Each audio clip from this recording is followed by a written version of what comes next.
오늘 여러분 이것만 저한테 좀 가져가셔도 엄청 좋아집니다. 키워드를 갖고 있는 상태에서 스마트한 퀘스천만 딱딱 날릴 수 있으면 어떻게 된다고요? 그 사람의 주의를 나한테 탁 붙잡을 수 있게 됩니다.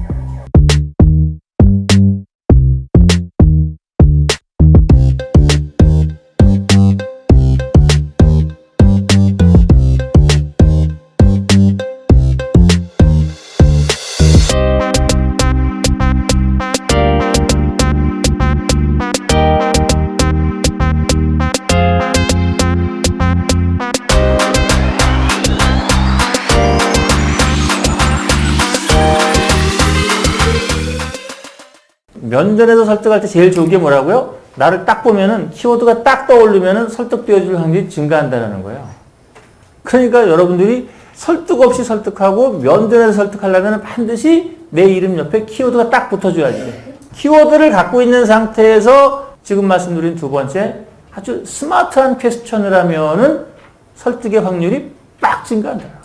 여러분 이런 얘기 많이 하시죠? 네? 결국 어떻게 질문하는가의 문제이다. 성공하는 사람은 뭘 잘하는 사람이라고? 질문 잘하는 사람이에요. 훌륭한 리더는 뭐 잘하는 사람이에요? 질문 잘하는 사람이에요. 공부 잘 시키는 사람은 뭐 하는 사람이에요? 질문 잘하는 사람이에요. 여러분 부처님이 다 제자들 가르칠 때 어떻게 했는지 아세요? 질문으로 해요. 질문으로. 예수님도 질문으로 가는 거예요. 소크라테스도 질문으로 가는 거예요. 자, 스마트. 그냥 퀘스천이 아니라 스마트한 퀘스천으로 진행되어지는 거예요. 오늘 여러분 이것만 저한테 좀 가져가셔도 엄청 좋아집니다. 키워드를 갖고 있는 상태에서 스마트한 퀘스천만 딱딱 날릴 수 있으면 어떻게 된다고요? 그 사람의 주의를 나한테 탁 붙잡을 수 있게 됩니다. 암보험 파시는 분이 이런 얘기를 한다고 치겠습니다. 선생님, 건강이 좋더라도 미래는 알 수 없는 겁니다. 위암보험은 하나쯤 들어놓아야 합니다. 이렇게 얘기를 해갖다 쳐보겠어요. 무슨 얘기인지 충분히 이해가 되겠죠? 알았어. 위암 들라는 얘기구나. 이게 다 이해가 되죠? 근데 얘를 스마트 퀘스천으로 바꿔볼게요. 그럼 이렇게 됩니다. 자기 건강만 믿고 아무 준비 없던 제 친구가 위암에 걸렸습니다.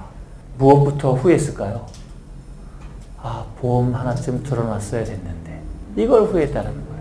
근데 스마트 퀘스천이라는 거는 뭐냐면은 답이 자명하게 인식되어지는 형태로 질문하는 방법인 거예요. 스마트한 퀘스천은 답이 내가 원하는 쪽으로 자명하게 흘러가게 만드는 질문법이에요. 그러면은 스마트한 퀘스천 말고 바보 같은 퀘스천은 뭐가 되겠어요? 밑도 끝도 없는 질문들을 하는 사람도 있어요. 밑도 끝도 없는 질문. 응? 답이 어느 한쪽으로 이렇게 몰려가야지 되는데 몰려가지 않고 확 퍼져버리는 질문하시는 분들이 있어요. 그렇게 하면 안 된다는 거예요. 제가 뒤에서 그 케이스도 말씀드려 보겠습니다. 메시지가 분명한 경우에는 이 얘기는 제가 금방 말씀드린 거죠. 메시지가 분명하다는 건 뭐예요? 답이 어느 한쪽으로 몰려가는 게 확실하다는 거예요. 논리 구조가 확실한 거야.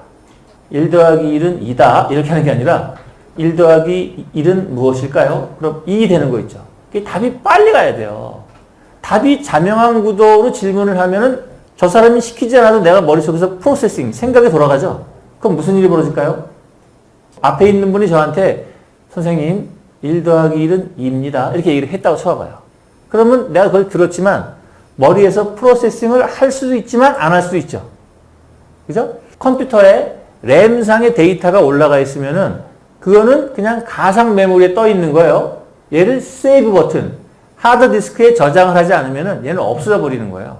램에서 여러분들이 글을 잔뜩 써요. 컴퓨터에서 무슨 워드가 됐건 엑셀이 됐건 뭘 잔뜩 쓰잖아요. 그건 램상에 있던 램 메모리에 떠 있는 거예요. RAM, Read Accessible Memory. 데이터가 접근할 수만 있는 거지 저장은 안 된 거예요. 램 메모리상에 떠 있는 거야.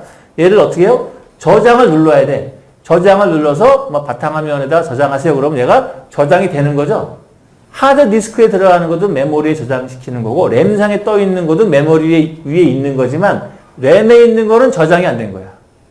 반드시 어디로 들어가야 돼요? 하드디스크에 저장이 돼야 되는 거야. 하드디스크에 저장만 되면 없어지질 않는다는 거예요. 그러니까 1 더하기 1은 2입니다. 그러면 램상에는 떠 있지만 판단은 안 될 수가 있지. 그 점을 물어볼게요. 선생님 1 더하기 1은 뭐죠? 2인데요. 이렇게 되는 거죠.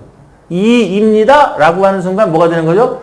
판단이 끝나서 발표가 되는 거죠. 얘는 세이브가 되는 거예요. 이게 엄청 중요한 거예요. 논리 구조가 명확한 답변으로 저절로 흘러들어가는 경우에는 질문형을 써서 하는 게 훨씬 강력하다는 거예요. 금방 말씀드렸죠. 평소문 건강이 좋더라도 미래는 모릅니다. 위안보험은 하나쯤 들어야 합니다. 이 얘기를 해줘요. 이 얘기는 논리 구조가 명확한 거죠. 그렇지만 이런 경우에 평소문을 하는 경우랑 질문형으로 자기 건강만 믿고 아무 준비 없던 제 친구가 위암에 걸렸습니다. 무엇부터 후회했을까요? 암보험 하나쯤은 들었어야 했는데. 이런 얘기인 거예요. 그럼 어떻게 되는 겁니다? 얘가 질문형에 대한 그래프가 되는 거예요. 논리 구조가 명확한 경우에 질문형으로 하면요. 그렇지 않은 경우에 비해서 기억률이 월등히 높아진다. 논리 구조가 명확하지 않은 거는 이렇게 물어보나 저렇게 물어보나 상관이 없어요. 논리 구조가 명확한 경우에는 질문형으로 물어보는 게 훨씬 좋다라는 거지. 예를 들어 보겠습니다.